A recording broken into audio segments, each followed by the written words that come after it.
Ako si Jiangzhi. Para sa prosthetic leg ng aking ama, talaga akong natulog sa aking boss. At sa kasamaang palad, ako ay nabuntis sa anak ng narcissistic na bossing iyon. Magre-resign na sana ako, pero nag-propose ang boss ko sa akin. Gayunpaman, hindi niya alam na allergic ako sa rosas. Kaya ang iyong mga luha ay walang kinalaman sa akin. Dahil lang sa allergy sa pollen? Tama, allergic ako sa pollen. Tuwing naamoy ko ang pollen, bumahing ako. Kaya, hindi mo talaga ako mahal. Sa totoo lang, hindi naman talaga tungkol sa gusto or ayaw. Ang buong sitwasyong ito ay masyadong biglaan. Ibig sabihin hindi mo ako gusto. Naiintindihan ko. Kaya kasama mo ako dahil lang sa bata. Okay lang. Jiangzhi. Hindi ako unreasonable na tao. Sa totoo lang, hindi rin ako napilit. Jiangzhi. Akala mo ba ako, Hojing mo, ay isang scum na pilit lang sa mga babae? Nang gabing iyon, ako ay na-drug at hindi makontrol ang sarili. Bata ka pa, nagsisimula pa lang ang buhay mo. Kung sa tingin mo na ang bata ay pabigat, irespeto ko ang anumang desisyon mo. Ngunit, kung gusto mong itago ang bata, isusumpa ko na gagamitin ko ang lahat ng meron ako. Alagaan mo ang iyong sarili at ang bata. Ako?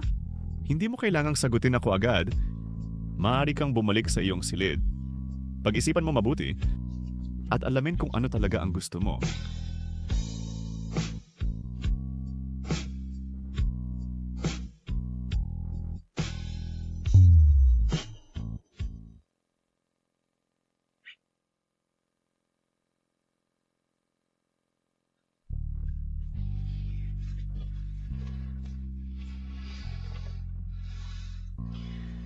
Hindi niya ako gusto? Kaya hindi niya ako gusto talaga.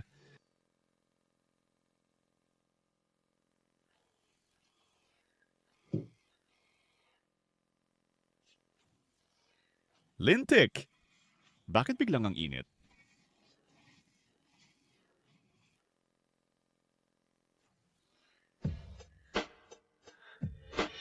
Coaching me. Ano ang problema? Hindi ka ba umalis? Nakita ko kanina na sobrang hindi ka komportable, kaya lumabas ako at kumuha ng basong tubig para matulungan kang kumalma. Ano ang problema? Mas mapula pa ang mukha mo kaysa kanina.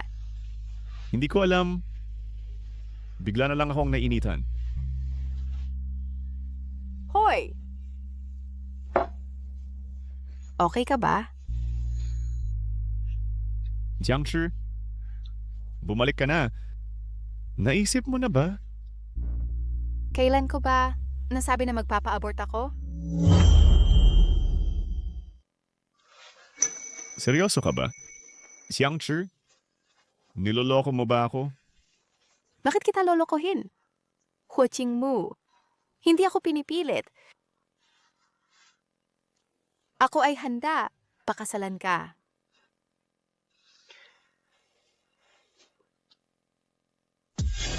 Hoy! Coaching mo. Okay ka ba? Ayos lang ako. Medyo excited lang ako.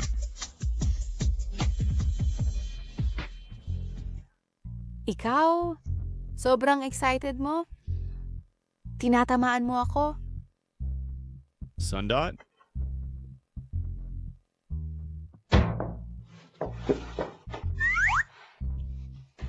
Tama.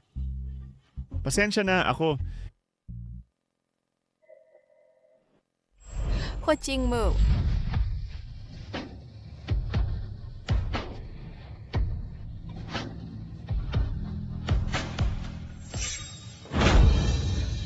Coaching mo, halimaw ka. Buntis ako. Hindi mo naman, pinipilit mo na naman ako, hindi ba? Halimaw? Tingnan mo ako ngayon, parang may lakas ba ako? Para pilitin ka?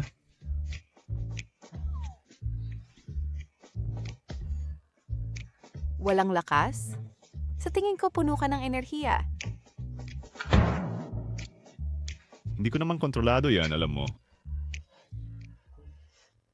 Talaga bang sobrang uncomfortable? Baka may nagloko sa'yo o may ininom ka na dapat hindi mo ininom? Hindi ba siya mahihirapan? Anyway, nagkantutan na tayo at may anak pa tayo.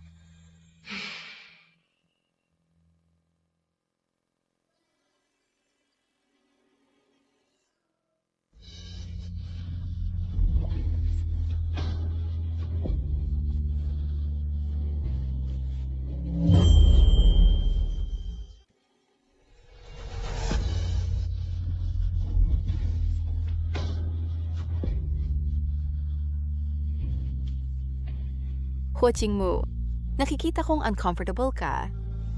Tutulungan kita minsan. Hindi. Maliligo na lang ako ng malamig. Dito ka na matulog. Anong oras na? Matigas ka pa rin ang ulo. Hindi. Bata pa ang baby. Hindi ako. Sino bang nagsabing gagawin natin yon?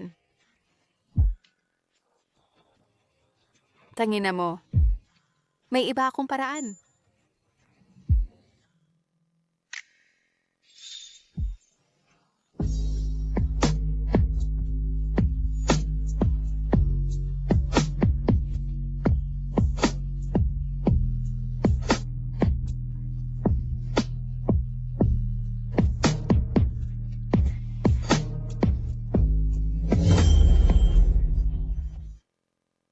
Eto, uminom ka ng tubig para lumamig.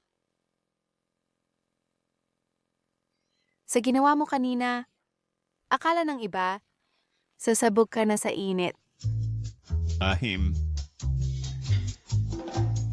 Paano nangyari ito? Kanina parang sinapian ako. Sige, maghuhugas ako ng kamay. Malagkit eh. Uy! Teka,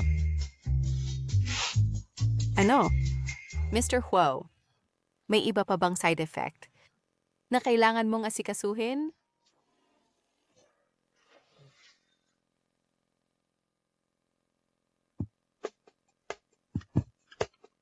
eto, kunin mo. Buksan mo at tingnan.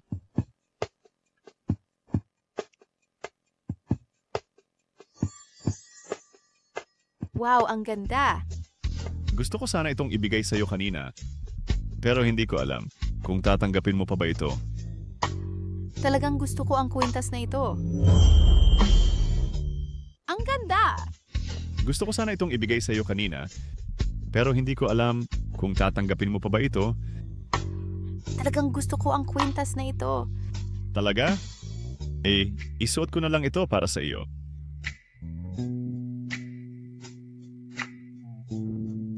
Halika na.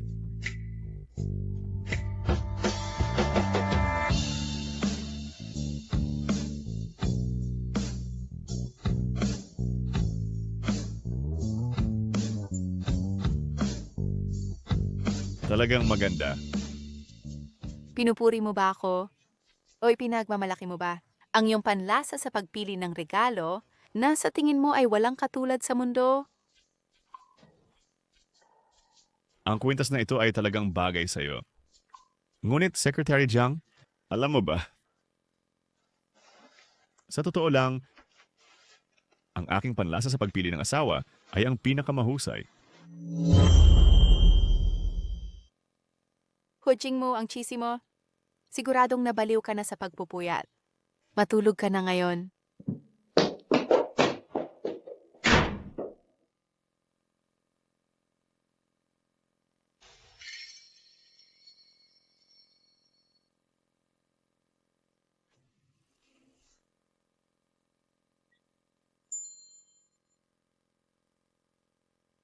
Bakit siya biglang naging napaka-cheesy?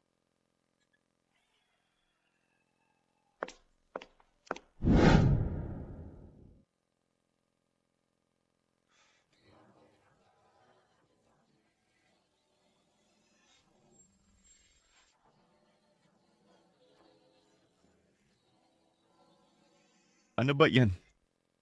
Bakit ako nawawalan ng tulog dahil sa kaniya kamakailan?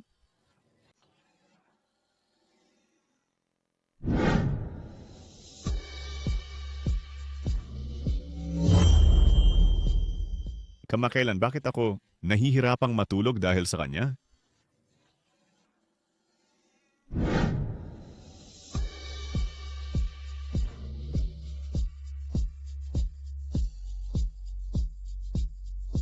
Jiangzhi, pumunta ka sa opisina ko ng tanghali at sabay tayong kumain ng tanghalian. Meron diyang paborito mong ulam. Nasa kumpanya tayo ngayon. Mr. Huo, lumalampas ka na sa hangganan. Ako, lumalampas? Ikaw ang asawa ko. Paano ako nalampas? Kami ay ordinaryong superior at subordinate. Ito ang sinabi mo mismo, Mr. Huo. Mr. Huo, gusto mo bang balikan ang iyong sinabi ngayon? Sige. Secretary Jiang, so inuutosan kita. Ngayong tanghali, pumunta ka sa opisina ko para kumain.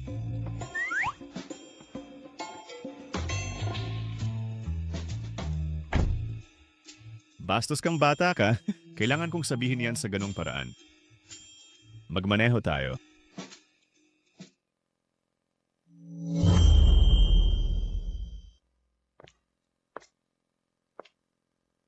Hindi ba yan sasakyan ni Jing mo?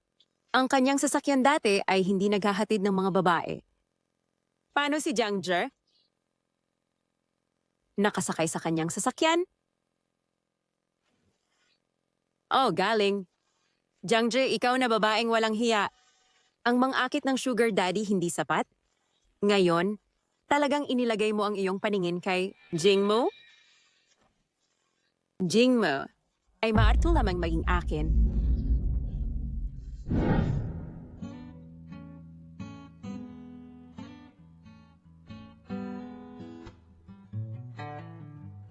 Mr. Ho, narito ang huling kasunduan para sa pagkuha. Kailangan nito ang iyong lagda.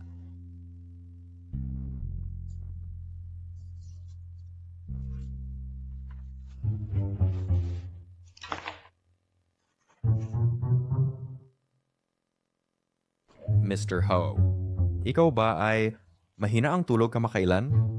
Maari mong sabihin na may insomnia ako? Mr. Ho, ikaw ba ay mahina ang tulog kamakailan? Maari mong sabihin na may insomnia ako? Ang iyong mga dark circles ay medyo mabigat. Assistant Lin, sabihin mo sa akin kung ang isang tao ay hindi mapigilan ang mag-isip sa iba, ano ang ibig sabihin nun? Mr. Ho, ito ay kabilang sa larangan ng pisyolohiya. Gusto mo bang ako ay mag-ayos ng doktor? Hindi na kailangan. Patuloy kong iniisip si Secretary Jiang, kaya hindi ako makatulog. Mr. Ho, ikaw ay masyadong nag-aalala tungkol kay Secretary Jiang. Siya na ang asawa ko, legal kaming kasal. Ano pa ang dapat kong ipag-alala? Oy, Mr. Huo, pero gusto mo si Secretary Jiang. Ang mahalaga sa iyo ay kung gusto ka niya. Gusto ko siya? Gusto ko si Jiang Ji, ang babaeng laging nanggagalit sa akin at pinapahiya ako. Assistant Lin, sa tingin ko ang sinabi mo tungkol sa pag-schedule ng doktor ay nararapat pag-isipan. Pagkatapos ang mga profesional na bagay ay dapat hawakan ng mga profesional. Sige, Mr. Huo.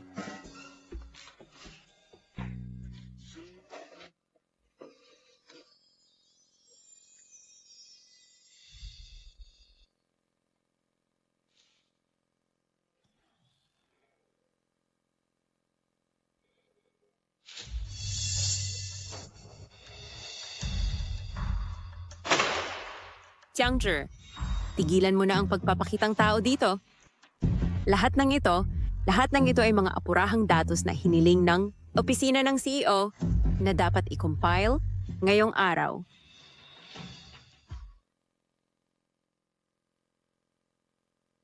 Manager Song, Ganyang kaapurahang dokumento. Bakit ngayon mo lang dinala sa akin? Bakit hindi na lang naghintay hanggang lumipas na ang deadline at saka dumating sa akin? Manager Song, ganyan kaapurahang dokumento. Bakit mo lang dinala sa akin ngayon? Bakit hindi mo na lang hinintay hanggang lumipas ang deadline at saka mo ako lapitan? Jiangzhi, ang busy mo talaga? Frauen, nasa kama ka ng ibang lalaki, namumuhay ng masama. Ibibigay ko sana sa iyo kanina pa, pero saan ko ba dapat? Hanapin ka? Oh. Ikaw ay nangangahas? Natatakot ka na ba? Mukhang ang sampal na ibinigay ko sa iyo nung nakaraan ay hindi ka pa tinuruan ng leksyon. Huwag kang mag-alala. Ito ay trabaho ko. Gagawin ko ito ng maayos. Pero kung patuloy mo akong sinisiraan, eh hindi ako mag-aatubili. Nabigyan ka ng isa pang magandang leksyon. Ikaw? Ikaw? Ah. Hintayin mo lang.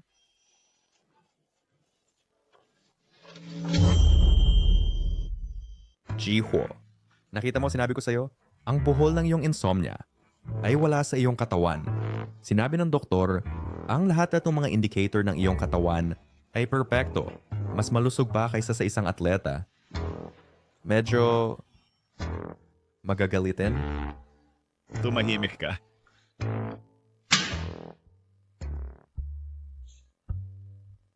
Anong oras na? Anong problema ni Secretary Jiang? Wala siyang kamalayan sa sarili. Hindi ba niya alam ang kanyang kalagayan? Hindi angkop na magutom siya. Hindi, kailangan ko... Ngayon nasa kumpanya tayo. Tayo ay ordinaryong relasyong superior-subordinate. Assistant Lin, kunin mo si Secretary Jiang. Tawagin mo siya papasok at sabihin mong may kailangan na dokumento. Bilisan mo. Opo, Mr. Hao.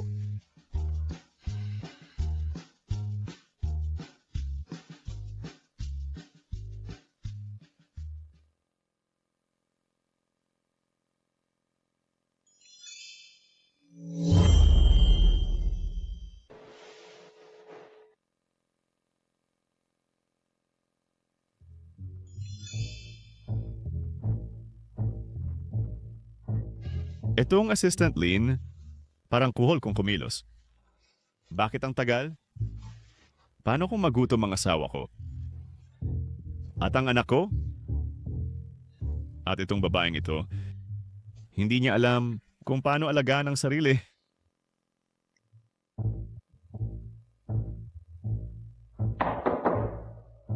Pasok. Nandito ka na. Kumusta ang pakiramdam mo ngayon? May discomfort ba? Nagka-dry heave ka ba kaninang umaga? Pinahirapan ka ba ng baby? Ayos lang ako, Mr. Hua. Walang discomfort, walang dry heaves. Napakabait ng baby ngayon. Siyempre. Tingnan mo kung sino ang tatay niya. Alam na niya ang mag-alaga kay mami mula pa nung bata siya. Hoy, ito ba ang paborito mo? Fried chicken? Mr. Hua, paano ninyo nalaman na gusto ko ito kamakailan? Dahil ako ay isang taong may alam sa lahat. Oh,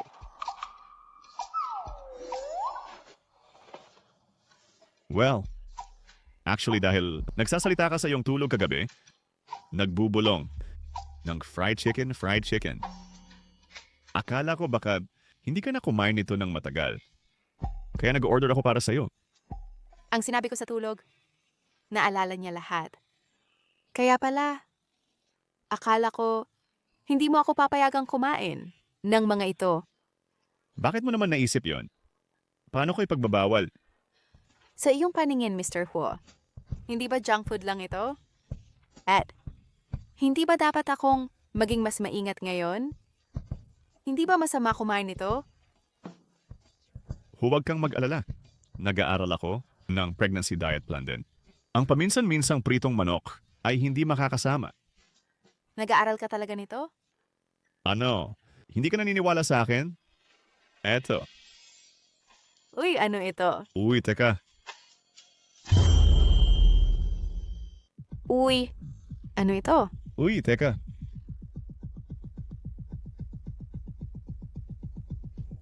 Insomnia.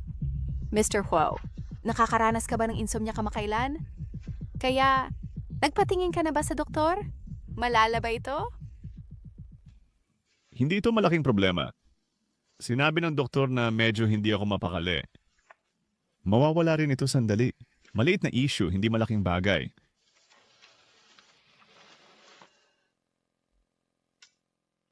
Ang lala ng eye bags mo. Ikaw ba ay na-stress ng sobra sa trabaho kamakailan?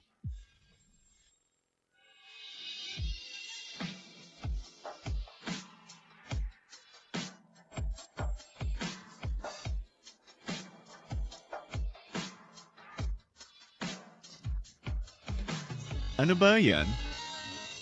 Kamakailan, palagi akong may insomnia dahil sa kanya.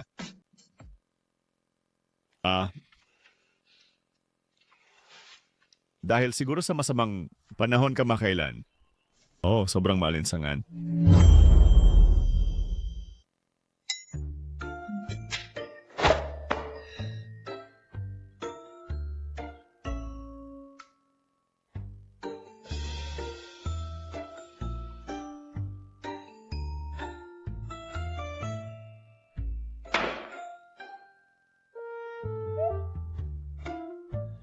Ji Huo. Sa tingin ko alam ko kung bakit ka nababalisa kamakailan. Oh? Kung gayon kalihim diyang, sabihin mo sa akin kung bakit ako nababalisa. Dahil ba sa iyo kalihim diyang? Paano? Ito ay dahil sa akin? Hindi ba dapat na ang isip mo ay puno ng mga hindi nararapat na pag-iisip buong araw? Hindi kaya na hindi ako makatulog dahil namimiss kita kalihim diyang? Bakit mo ako naisip?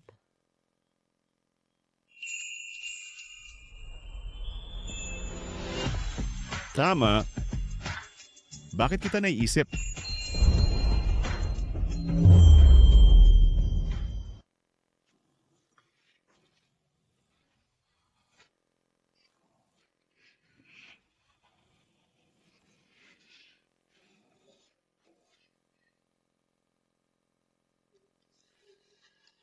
Hindi ba gusto mo ng pritong manok?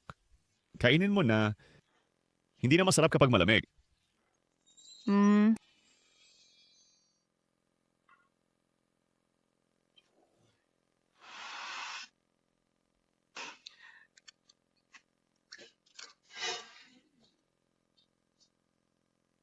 Kumain ka ng dahan-dahan walang makikipag-agawan sa'yo. Ang pagnguya ng dahan-dahan ay mabuti para sa sanggol. Dahan-dahan lang. mhm.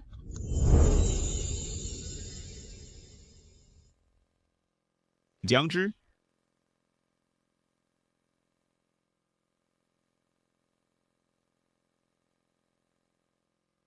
Nakatulog?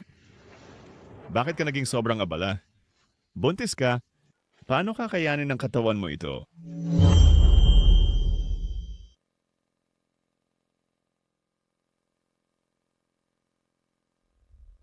Ang ideya ay makabago at ang mga detalye ay tama.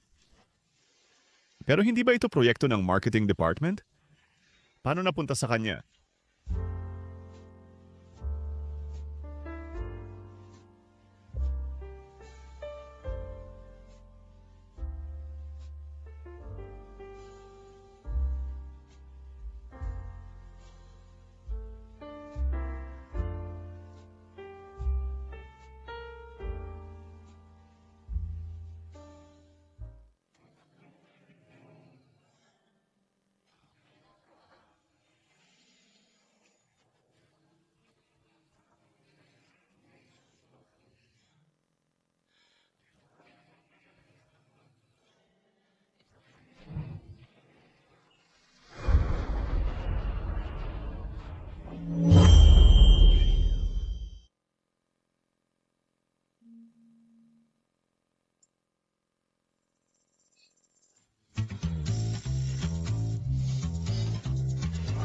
Bakit ka natutulog dito?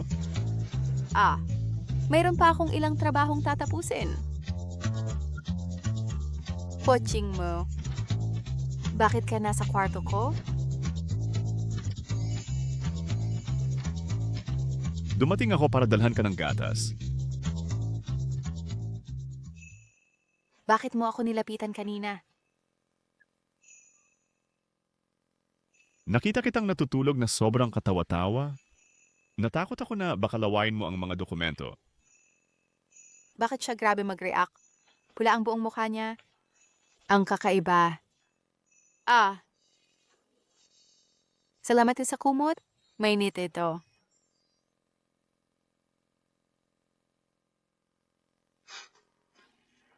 Nag-aalala lang ako na baka sipunin ka.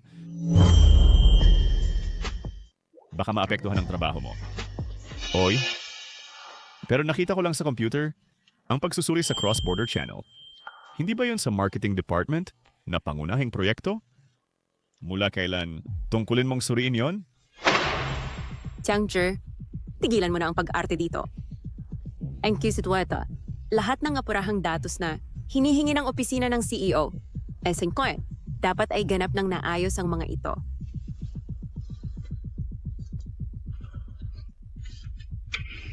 Manager Song, napaka-apurahang dokumento. Bakit ngayon mo lang ito ibinibigay sa akin? Bakit hindi na lang hintayin mong lampas na ang deadline bago mo ako lapitan? Jiangzhi, parati kang abala. Araw-araw, nalulunod ka sa sarap sa kama ng mga lalaki. Gusto ko sanang ibigay ng mas maaga, pero saan ako makakahanap sa iyo? Ang Secretariat ay responsable sa pagsasama ng datos ng Asia Pacific. Ang bahagi ng pundasyon ng datos ay kailangang i-calibrate ng maaga. May overlap sa marketing department. Inayos ko lang ito ng basta-basta. Ang Secretariat ay responsable sa pagsasama ng datos ng Asia Pacific. Ang pundasyon ng datos na ito ay kailangang i-calibrate ng maaga. May overlap sa marketing department. Kaya inayos ko lang ito ng basta-basta upang makatipid ng oras para sa susunod na koordinasyon. Basta-basta lang? Kaya mong gawin ito ng basta-basta na matutulog ka sa desk? Jiangzhi, meron bang tao sa marketing department na nambubuli sa'yo dahil lang sa pagiging madali mong pakisamahan? Sabihin mo sa akin, papuntahin ko siya rito para magpaliwanag ngayon din.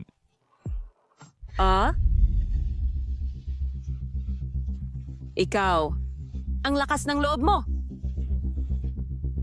Natatakot ka na ba? Mukhang ang sampal na ibinigay ko sa'yo nung nakaraan ay hindi pa nagtuturo sa'yo ng leksyon. Huwag kang mag-alala. Ito ay pagkatapos ng lahat trabaho ko at gagawin ko ito ng maayos. Pero kung sisiraan mo ako ulit, hindi ako mag-iisip na turuan ka ulit ng leksyon. Ikaw!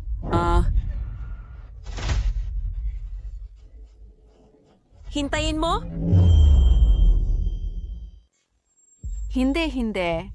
Ako ay kusang nag-propose upang gawin itong mas kumpleto. Jiangzhi, alam kong ayaw mong maging publiko ang relasyon natin sa kumpanya. Pero ikaw ay asawa ko pagkatapos ng lahat.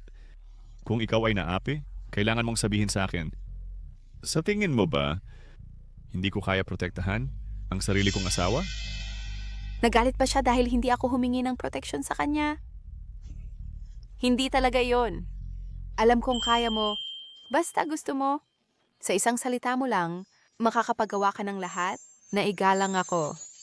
Gayunpaman, sa halip na gamitin ang pagkakakilanlan bilang Mrs. Wu, bilang isang pas at anting-anting, mas gugustuhin ko pang umasa sa sarili kong kakayahan at pagsisikap upang ang iba ay taimtim na. Sa tingin ko magaling ako. Ang ganitong respeto at pagkilala, ang gusto ko. Siya, kakasabi lang niya ng Mrs. Ho. Ibig bang sabihin na gusto niya ako kahit kaunti? O kahit papaano ay hindi niya ayaw maging asawa ko? O kahit papaano ay hindi niya ayaw maging asawa ko? Oh, ganun pala. Maliwanag na. pwedeng gawin mo ang trabaho bukas. Ngayon agad-agad, matulog ka na. Ito ang utos ng CEO. Sige.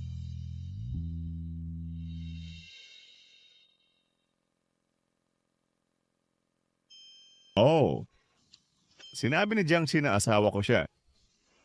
Sandali. Bakit ang pangungusap na ito ay nagpapasaya sa akin ng labis? Posible kaya na talagang nahulog na ako sa kanya?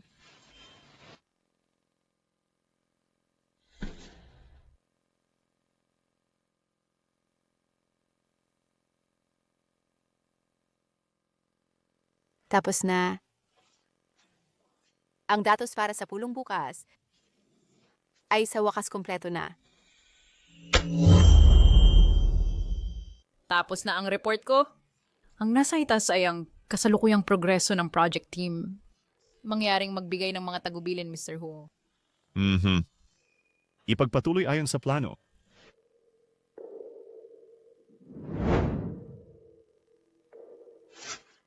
Susunod, ako na kumakatawan sa marketing department ay mag-uulat tungkol sa pagsusuri ng pananaliksik sa pagpapalawak ng bagong merkado at ang plano ng pagpapatupad. Sa madaling salita, ako ay hinati sila sa 6 na kategorya mula sa pangkalahatang ideya ng mga cross-border channel hanggang sa mga uso at pananaw sa hinaharap. Tingnan natin ang unang punto. Ang kahulugan ng mga cross-border channel ay na sila ay nasa loob ng pambansang hangganan, nag-uugnay ng iba't ibang aspeto. Gayon din, ang estratehikong kahalagahan ng mga cross-border channel ay ang mga hamon and new tacker calls. Para sa atin, ito ay talagang napakalaking hamon. Sandali. Hindi ba ito ang datos at framework na aking binuo kagabi? Paano nasabi ni Song Jiao na siya mismo ang gumawa? Tingnan natin ang mga bentahin nito. Yung mga bentahin nito ay pangunahing nasa potensyal ng pagpapalawak ng merkado, pagkakaiba-iba ng produkto, kahusayan sa gastos, and internationalisasyon ng tatak. Mr. Huo, ito ang komprehensibong pananaliksik para sa pagpapalawak ng bagong merkado at siya ang plano ng pagpapatupad na ginawa ng aming marketing department. Para sa ulat night, ang aming koponan, lalo na ako, ay nag-overtime ng ilang gabi. Manager Song. Itong report, kasama ang core data model at ang cross-market analysis, lahat ba ay ginawa mo ng personal? President Huo, ako mismo ang nanguna sa team, ilang gabing nagpuyat at sa wakas ay natapos ito. Bawat piraso ng data, bawat pahina ng analysis, ay puspos ng aming pagsusumikap. Eto na, siguradong pupurihin ako ni President Huo sa publiko. Baka siya ay Secretary Jiang, naalala ko sinabi mo sa akin nung nakaraang linggo.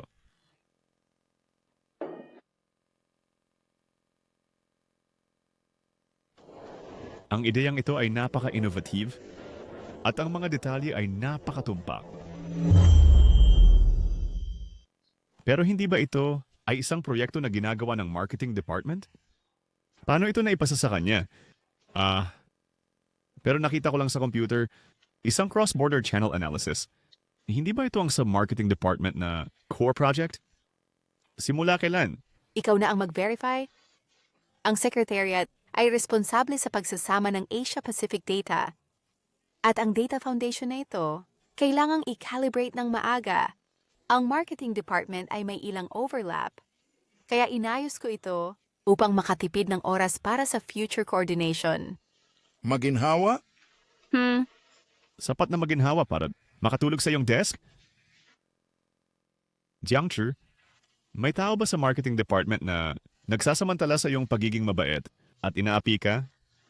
Sabihin mo sa akin kung sino at papuntahin ko siya para magpaliwanag. Hindi. Ako ang nagbanggit niyan. Nice kong dalhin pa ito. Ang ulat na ito ay naglalaman ng isang backup execution list upang tugunan ang mga contingency kapag natigil ang mga patakaran. Ngunit paanong hindi ko nakita ito sa ulat ni Manager Song? Ulat? Oh, Mr. Huo. Ang backup execution list ay inilagay ko sa appendix page 6 ng planong ito sa ilalim ng heading na particular na may label na Plan B. Inilalarawan nito ang iba't ibang panganib sa patakaran, mga alternatibong channel. And mga hakbang sa implementasyon. Anong contingency plan? Paano nangyari iyon? Ako, Manager Song, ngayon iginigiit mo pa rin na ang ulat na ito ay ginawa mo ng mag-isa? kaya Pasensya na, Mr. Huo. Naguluhan ako saglit. Mali ako. Patawarin mo ako? Ang pangunahing nilalaman ng proyektong ito ay galing lahat kay Secretary Jiang.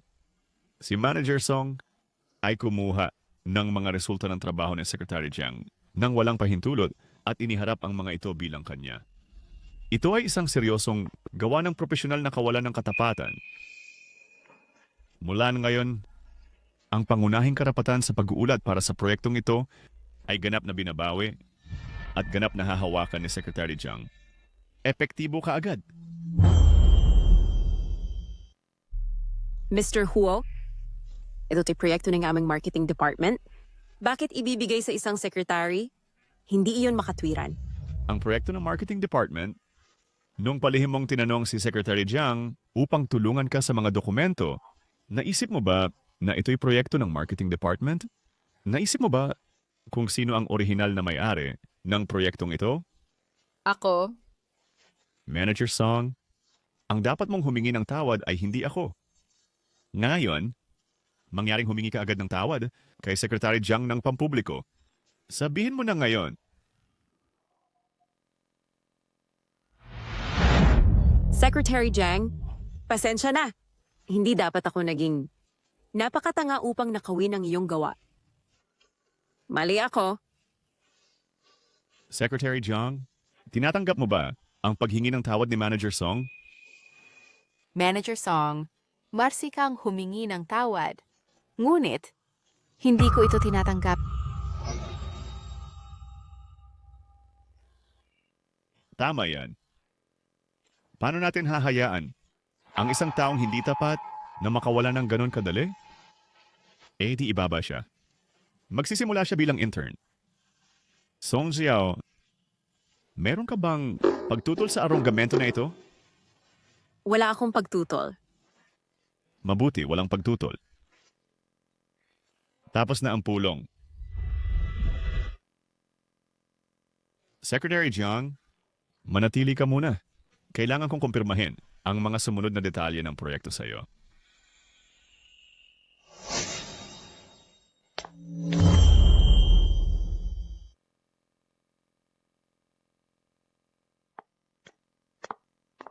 Kumusta?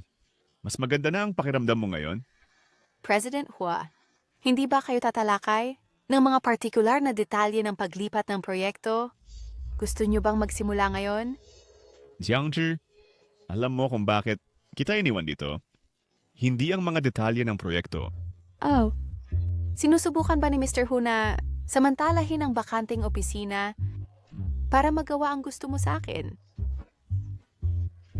Ano bang pinagsasabi mo, Jiangzhi? Anong kalokohan ang lagi mong iniisip?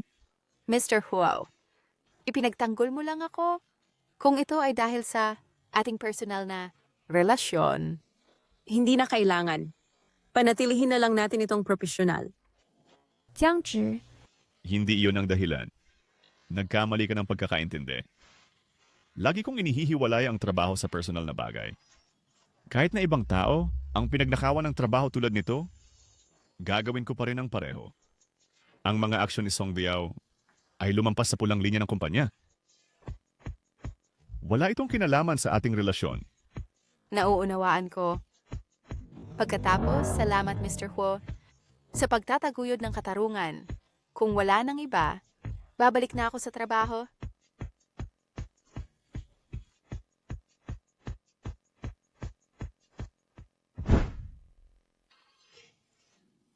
Ang babaeng ito, Talagang hindi marunong magpahalaga sa kabutihan. Ako ay malinaw na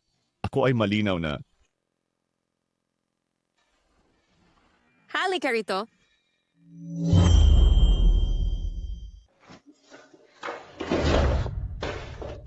Jiangzhi, sabihin mo sa akin, ginawa mo ba ito ng sinasadya? Nag-trap ka ba para ipahiya ako sa meeting? Gusto mo akong apakan para umakyat, tama? Song Jiao, hindi ako manghuhula. Hindi ko mahuhula ng kinabukasan. Akala mo ba lahat ay kasing walang hiya mo, walang pangunahing etikang profesional, direktang nagnanakaw ng tagumpay ng iba? Lahat ng parusang kinakaharap mo ngayon ay resulta ng sarili mong gawa. Hindi mo masisisi ang iba. Hindi ba iyan ang sasakyan ni Jing mo? Ay yung kanyang sasakyan ay hindi kailanman ginagamit para maghatid ng mga babae. Paano naman iyang sira ang Jiangji? Baka naman? Sige. Jiangji, ikaw na sira. Hindi lang nakahanap ng sugar daddy, ngayon ay nilalagay mo pa ang iyong paningin sa Jingmo. Jingmo ay dapat akin lamang. Hindi. Hindi ganon, hindi. Sumusunod ako kay Mr. Huo sa loob ng maraming taon. Hindi pa siya kailanman tumingin sa akin ng diretso sa mata. Bakit? Bakit? Sa pagdating mo, Jiangji, pinaboran ka niya? Sabihin mo sa akin, anong mapanlin lang na paraan ang ginamit mo para akitin si Mr. Huo? Song Jiao, anumang mga paratang at paninirang puri na ginagawa mo sa akin ngayon ay hindi bumubuo ng kahit isang ika-10,000 ng pagkatao ko. Sa kabaligtaran, lubos nilang inilalantad ang iyong sariling kapangitain. Ano po ang sibig mong sabihin? Iniinsulto mo ba ako? Wala lang, literal lang. May iba ka pa bang sasabihin? Kung wala na, tapos na ako dito.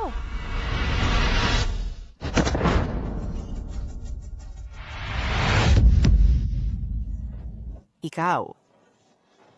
Bakit ikaw ay napaka-proteksyonista sa iyong tiyan? Baka naman, buntis ka? Ikaw nasira! Umalis ka. Mr. Huo, dahil sa kasalukuyang pisikal na kalagayan ni Jiangji, hindi na siya angkop na gawin ang pangunahing trabaho ng proyekto. Hindi mo pa alam? Jiangji ay buntis. Lumabas ka. Jiangzi, okay ka lang? Masakit ba ang tiyan mo? Hindi ka ba komportable? Sinipa ka ba ng sanggol? Itinulak ako kanina at medyo hindi komportable ang tiyan ko.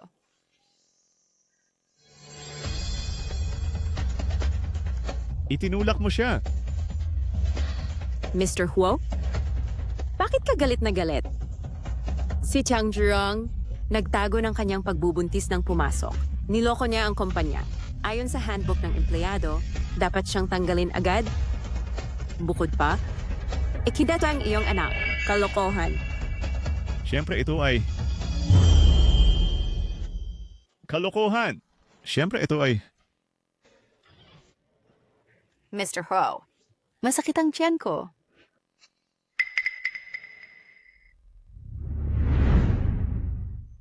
Song Xiao, kahit na ang proyektong ito ay hindi napunta kay Jiangzi, base lang sa iyong pangongopya, pambabalubag, at pagiging immoral at pananakit sa iba, ang kasong ito ay hindi kailaman mapupunta sa mga kamay ng tulad mo.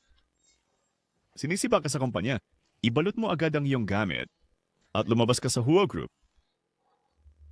Mr. Huo, Mr. Ho. Bakit? Bakit si Mr. Huo ay labis na nag-aalala kay Jiangji? Hindi siya kailanman naging ganito kaalala sa akin. And ngayon siya ay right sa bagong Horse Night. Pinaalis ako! Kalokohan. Siyempre ito'y... Totoo ba na ang sanggol sa tiyan ni Jiangzi ay talagang kay Mr. Huo?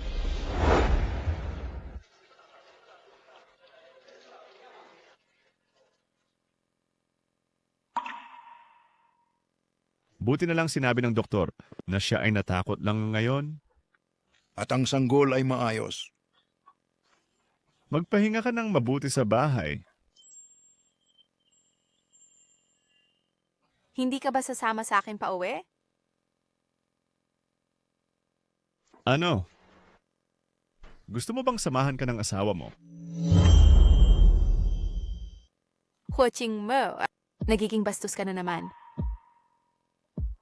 Sige, Tigil na ako sa pagbibiro sa'yo. Nagkataon, may apurahang bagay sa kumpanya ngayon na kailangan kong asikasuhin. Ikaw, manatili ka lang sa bahay at magpahinga, okay? Sige, naintindihan ko. Pumunta ka na sa kumpanya at magtrabaho. Alis na ako.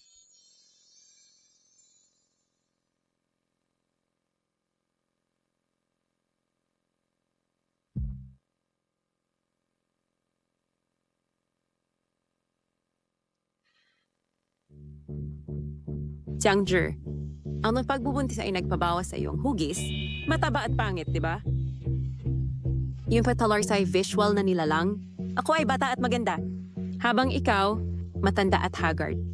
Sa tingin mo ba si Mr. Huo, sino ang mas gusto?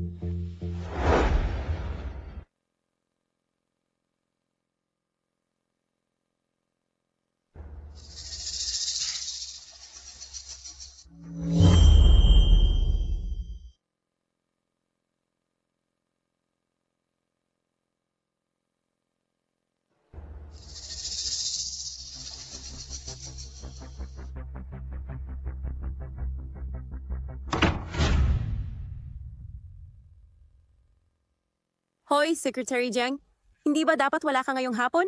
Off-duty ang kumpanya. Bakit ka bumalik? Bigla kong naalala, may hindi pa tapos.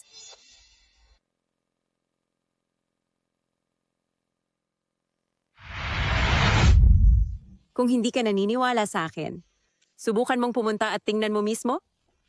Kakaiba. Si Huaching mo at ako nagpakasal lang dahil sa bata. Pero bakit kapag naririnig ko ang panunukso ni Song Jiao, ako ay kinakabahan.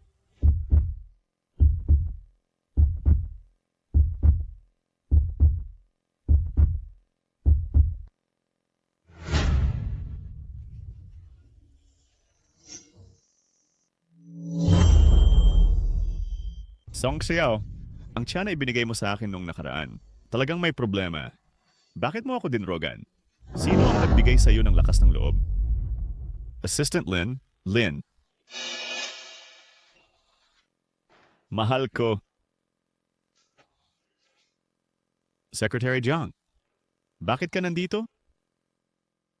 Ako,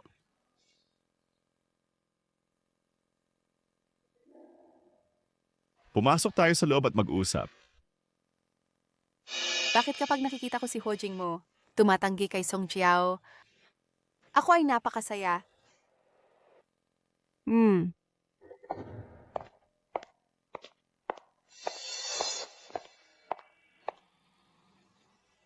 Jiangzhi, ikaw, walang hiya kang maliit na gago. Tumahimik ka. Pakawalan mo ako. Pakawalan mo ako. Ah,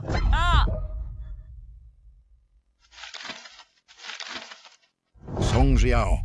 Ito ang iyong opisyal na abiso ng pagtatanggal. permanenteng tinanggal ka na.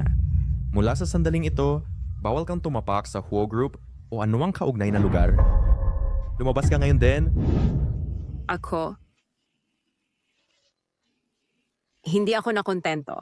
Hindi ako nakontento. Teka.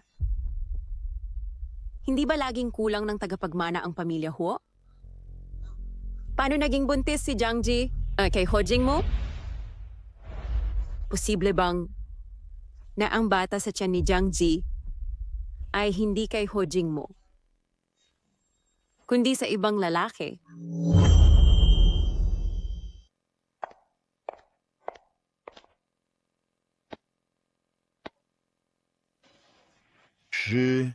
Bakit ka biglang pumunta sa kumpanya?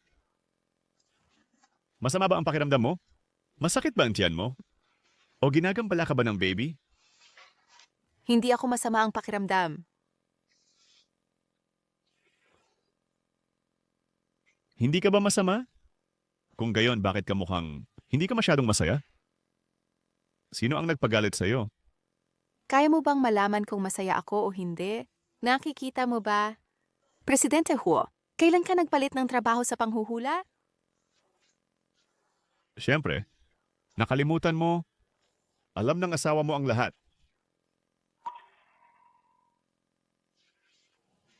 Dahil ba muli kay Song Xiao? Sumusumpa ako na hindi ko siya hinawakan. Nilapitan niya ako at pinalayas ko lang siya. Talaga, Alam ko, naniniwala ako sa'yo. kaya ang mga luha mo ay walang kinalaman sa akin. Allergy lang ito sa pollen. Tama. Allergy ako sa pollen. Tuwing naamoy ko ang pollen, bumabahing ako. Kaya, hindi mo naman talaga ako gusto. Sa totoo lang, hindi ko sasabihin gusto o ayaw. Ang sitwasyon natin, masyadong biglaan. Ibig sabihin hindi mo ako gusto. Naintindihan ko. Kaya dahil lang sa bata, napipilitan kang makasama ako. Maniwala ka sa akin. O wala ka lang pakialam? Kaya kahit sino lumapit sa akin, parang wala kang pakialam. Huching mo. Kung wala akong pakialam sa'yo, magiging bored ba ako para puntahan ka sa kumpanya? Kaya pumunta ka sa kumpanya para sa dahilang ito, dahil may pakialam ka sa akin. G, sabihin mo, nagsaselos ka ba? Sino ang nagsiselos? True. Nagsaselos ka, kaya gusto mo ako, di ba? Sure? Gusto rin kita, sobra.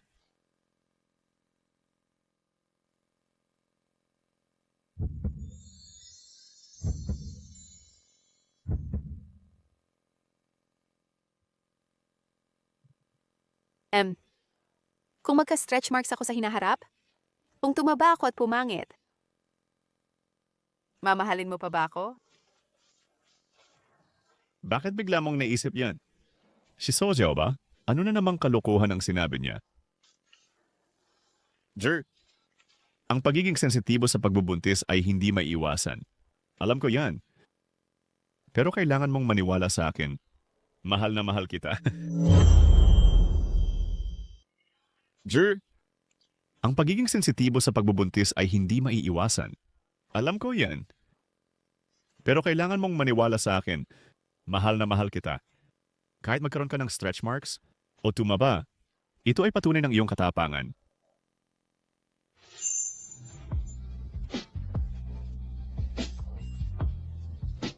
Mr. Ho, ang report na ito ay nangangailangan ng iyong...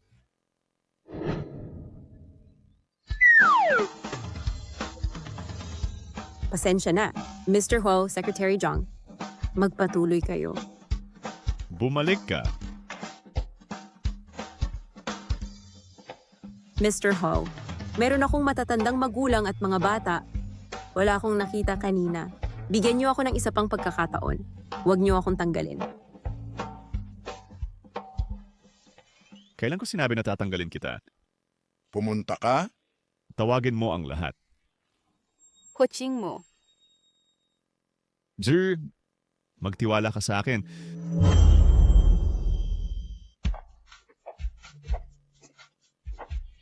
Halika, lahat itigil muna ang trabaho. Sandali.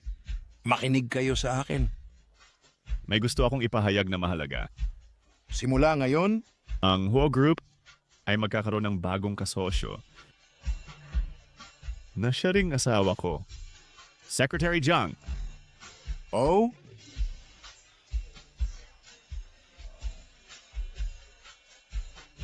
Secretary Jiang, hindi ko inaasahan na gagawa ka ng ganitong malaking hakbang ng tahimik.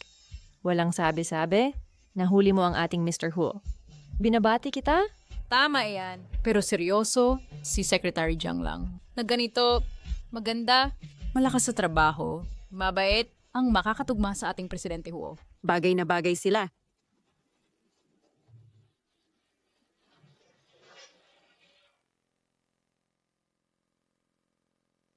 Sir, Tumingin ka. Lahat ay pala kaibigan. taos puso nilang nais tayong mabuti.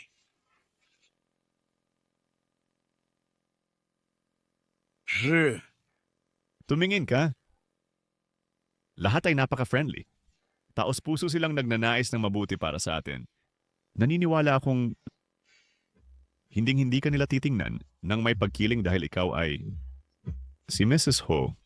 Sa trabaho, ikaw pa rin ang profesional. mahinahon at may kakayahang kalihim Jiang. Ngayon, May isa ka pang bagong pagkakakilanlan. ang babaeng boss ng Huo Group.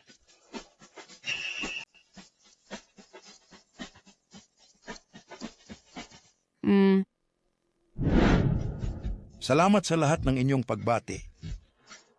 Ang aming kasal ay nakatakda sa unang bahagi ng susunod na buwan. Lahat ay malugod na dumalo sa aming kasal. Mabuti.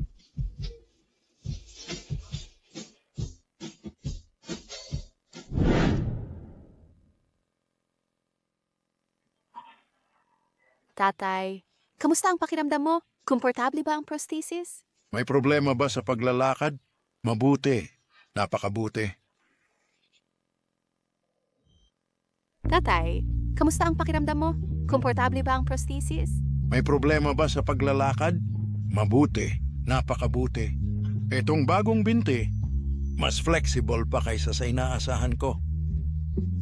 Mabuti yan. Hey, tatay! Babayaran ko na ang mga bayarin. Ngayong araw, manatili ka lang dito at huwag gumalaw. Sige.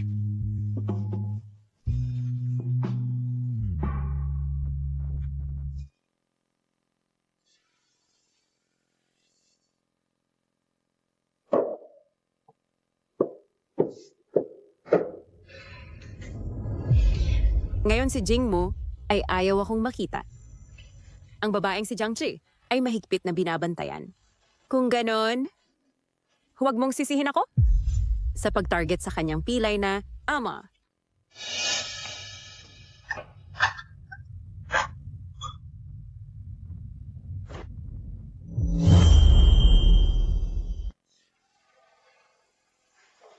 Ikaw ba?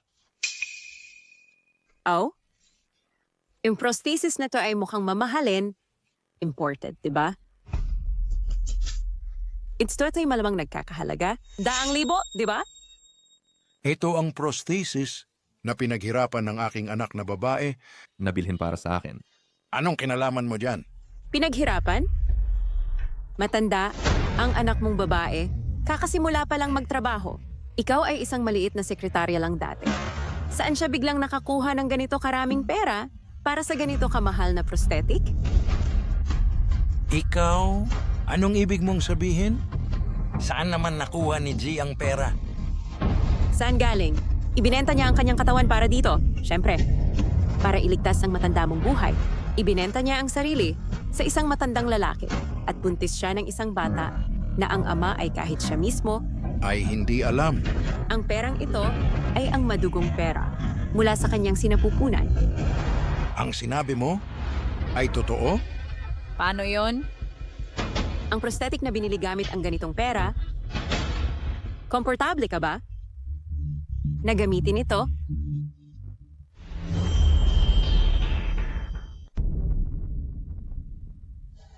Mangyaring bayaran ng bayad. Sige, sandali lang. Sa wakas ay makatayo na si tatay. Pagkatapos bayaran ng bayad na ito, ang pinakamahirap na araw ay sa wakas ay tapos na. Si? Tatay. Tatay, Ayos ka lang ba? nasaktan ka ba? Si? Sabihin mo sa akin, hindi totoo ang sinabi niya? Totoo bang para makalikom ng pera? Para bilhan ako ng prosthetic? Ibinenta mo ang iyong katawan? Dong Chiao, anong kalokohan ang sinasabi mo? Sa tatay ko? Si? Pakinggan mo si tatay. Ipalaglag mo ang batang ito. Bata ka pa? Hindi pa huli ang lahat para bumalik. Mas gugustuhin ko, hindi na muling makalakad, kaysa tumanggap ng binti na binili ng maruming pera mo. Naaawa ako sa iyo. Mas gugustuhin ko pang hindi na muling makalakad kaysa tumanggap ng binti na binili ng maruming pera mo. Naaawa ako sa iyo, tatay. Sure. Pasensya na. Nagtagal ang pag-park. Na-late ako. Song Xiao, ikaw na naman. Mr. Ho, paano mo... Sino ka? Ano ang relasyon mo sa anak ko?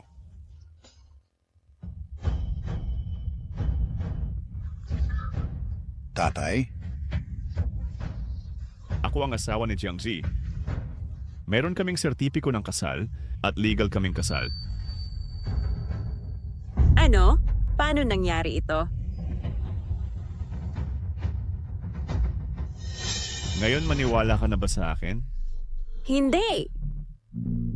Jingmo, ang pamilya Hu ay laging kakaunti ang tagapagmana. Paano naman si Jiangji maaring buntis sa Erika na? Ang sanggol na nasa kanyang tiyan ay tiyak na galing sa isang taong walang kwenta. Jingmo, ang pamilya Ho ay laging kakaunti ang tagapagmana. Paano naman si Jiangzi? Maaaring buntis sa iyong anak? Ang sanggol na nasa kanyang tiyan ay tiyak na galing sa isang taong walang kwenta. Song Jiao! Sino ang ama ng anak ni Ji? Mas alam ko kaysa kaninuman. Paulit-ulit mong binabastos ang asawa ko. Mula ngayon, ayoko nang makita ka sa anumang sulok ng bincheng muli. Assistant Lin. Mr. Hu, Hindi mo ito magagawa sa akin. Bitawan mo ako. naloko ka ng babaeng ito. Ho Jingmo, pagsisisihan mo ito. Tatay, Kami ay isang legal na protektadong mag-asawa. ang pera ko ay pera niya. Kukuha ako ng pinakamahusay na prosthetic. Hayaan siyang mamuhay ng maayos. Tama lang. Walang maruming usapan. Tatay, pasensya na. Noong una akong nag-iisip, nasasabihin sa'yo kapag gumaling ka. Kaya naman, Pasensya na. Tatay, Huwag kang mag-alala hindi ko hahayaan si Ji. na makaranas ng anumang pighati. Hindi ko rin papayagan ang sinuman na apihin siya. Tatay, Huwag kang mag-alala hindi ko hahayaan si Ji. na makaranas ng anumang pighati. Hindi ko rin papayagan ang sinuman na apihin siya. Mapagkakatiwalaan mo ako para sa kanya. Sige. Si G ay nawalan ng ina noong bata pa siya. Bilang kanyang ama, makita si G na masaya, maaari akong mapanatag.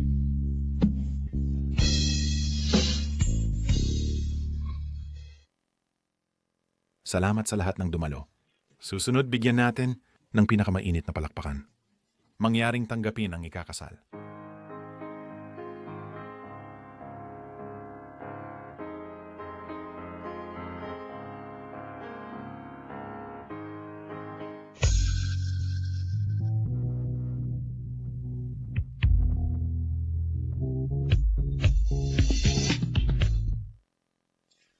Mr. Huo Jingmu, kukunin mo ba si Jiangji bilang iyong asawa?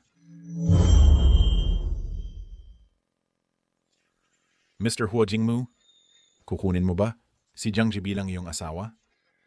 Sa hirap at ginhawa, sa kayamanan o karukhaan, sa sakit at kalusugan, Sa hirap at ginhawa, mahalin mo siya ng walang kondisyon at maging tapat sa kanya, magpakailanman. oo, gagawin ko. Miss Jiangji, nais mo bang pakasalan si Mr. Huo Jingmu bilang kanyang asawa? Sa hirap at ginhawa, sa kayamanan o karukhaan, sa sakit at kalusugan, sa hirap at ginhawa, mahalin mo siya ng walang kondisyon at maging tapat sa kanya, magpakailanman. oo, gagawin ko.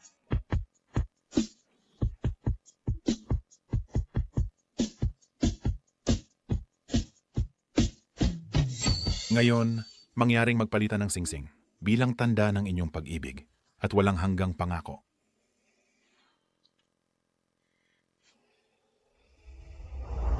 Jiangchi, isuot mo ang singsing na ito. Hindi ka na pwedeng umatras.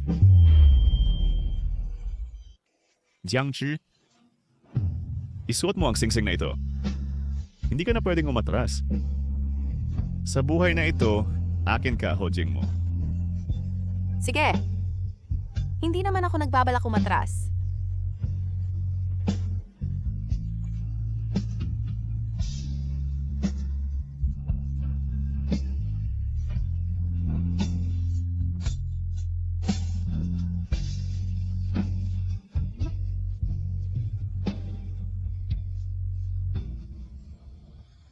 Napalitan na ang mga singsing. Ang mga singsing na ito ay sumisimbolo sa inyong mga puso na ngayon ay nagkaisa. Ngayon, lalaking ikakasal, maaari mo nang halikan ang iyong nobya.